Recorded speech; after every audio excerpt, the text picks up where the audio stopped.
Hiya, I'm Ouroborista, and some years ago I wrote the Treatise on Classpecting, which is these days considered one of the go-to resources on the topic of mythological roles in Homestuck, especially as they pertain to character typology.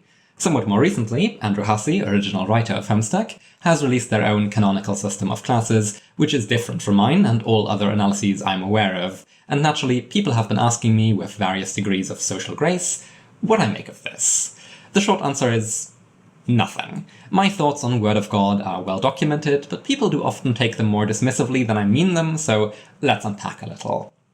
An author is generally a very insightful analyst of their work. They simply are not the authority. When Tamsin Muir says that John Gaius' arc is a magical girl story, we can all look at that and immediately see that she is right. She would be right about that even if she weren't the author, but since she is, we can go back to the text and interpret some previously benign choices as a lot more deliberate this time around. When the transphobic wizard lady says that Dumbledore was always intended to be gay, on the other hand, we'd be hard-pressed to have that same reaction. In fact, I don't believe her. Most Word of God falls somewhere in between. I believe Hussey that this is the intended dynamic, and I think that they're a competent enough author that a lot of it is reflected in the text. In fact, we don't have to guess at that. Most people who tried their hand at classpecting did better than random chance. But it's unlikely that your intended framework, at a certain degree of complexity and ambiguity, is obviously the coda to the text. And if it's not obvious, then the solution isn't enough. You need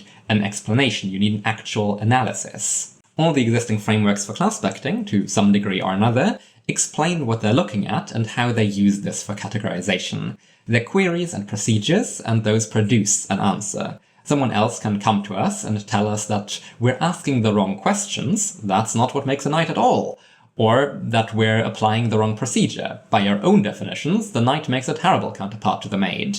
And so, they can disagree with our answers, and things can be learned from that disagreement. This chart, whether correct or not, does not offer this, and so it is terribly difficult to feel one way or another about it. It is not even that I disagree or agree with it on some things. It is very possible that the things I agree with it on are in fact those on which I disagree most strongly, because both the agreement and the disagreement are about words, not their things. To briefly quote Spinoza, I know that in their common usage, these words mean something else, but my purpose is to explain the nature of things, not the meaning of words. I intend to indicate these things by words, whose usual meaning is not entirely opposed to the meaning with which I use them. One warning of this should suffice. Obviously, we can have Wittgensteinian critiques of this sentiment, but let's use it for now. The fact that we partially get and partially don't get similar lines connecting these is almost irrelevant if we don't know what those lines are meant to represent. This chart tells me that the answer is 5, but I don't know how it got there, and I don't know what the question is. So the fact that I got a similar-ish result on my own query doesn't mean much. I'm fairly happy with my process. I think it yields satisfying answers to interesting questions, and people largely seem to agree with that. Now, I don't think Andrew will ever do a thorough write-up of that sort, but fans might. You might, and I think that's a terrifically valuable thing to do, because, again, I do think that there are interesting things here. I look at those same-side pairs, and at first glance they're terribly artless, but they're artless in an interesting way. It's the sort of strange aberration in your data that makes you go ew at first, and which then becomes the sole subject of your thesis. The only reason why this chart is empty is that it comes late. Had it been hidden in Callie's notes somewhere or dropped early on the forums, then this tool would have been used and proven for all it's worth. In a way, I'm glad it wasn't. It would have been a strong homogenizing force on a discourse that felt deeply wild and interesting at the time. We were doing alchemy then, but if there's something really shiny here, then I don't mind doing chemistry in the future. I just have to read those first few essays which prove that this is a really valuable lens to view classpecting and Homestuck through, which reverse engineer its questions and the meaning of those lines. I currently have too many irons in the fire to do this myself, unless someone sees fit to give me money or prestige about it. But if in 2 years' time those really good essays haven't manifested yet, then I might have to climb back down to the trenches and be my own opposition, because I do believe that there is something here. I'm just not convinced that it's better than what I've come up with. Not because Hussey is a bad author, she isn't, she really, really isn't, but this Okay, I do genuinely think that this kind of thing can be difficult to grasp for people who are not themselves writers. There are a lot of facts about the world which you know, but which don't make it into the piece. They inform it, but they exist along a long spectrum of being utterly entangled and utterly peripheral.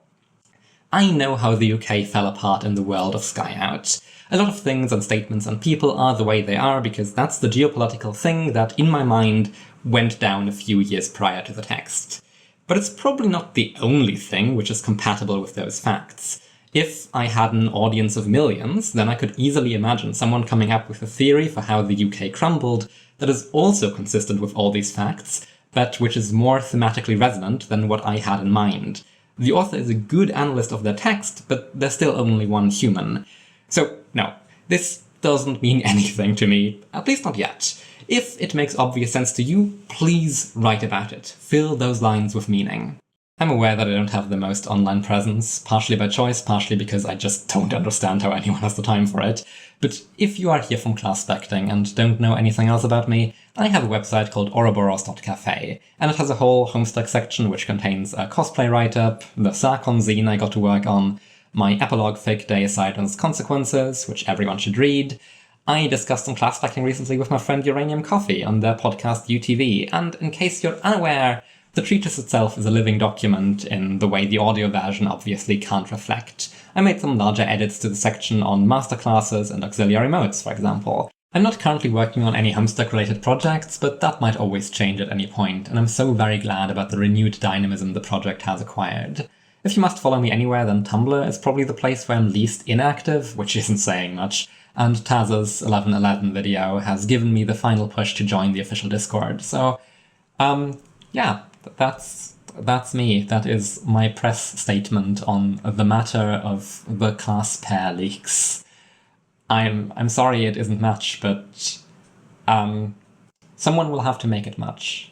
That's my general philosophy on art. It's empty until people fill it with meaning. And so far, you fuckers haven't done that yet, so get on it. Not because it deserves some special attention by virtue of being the author's brainchild, just because, you know, odds are good that there is something interesting there, so might as well try. Alright, see ya. Bye.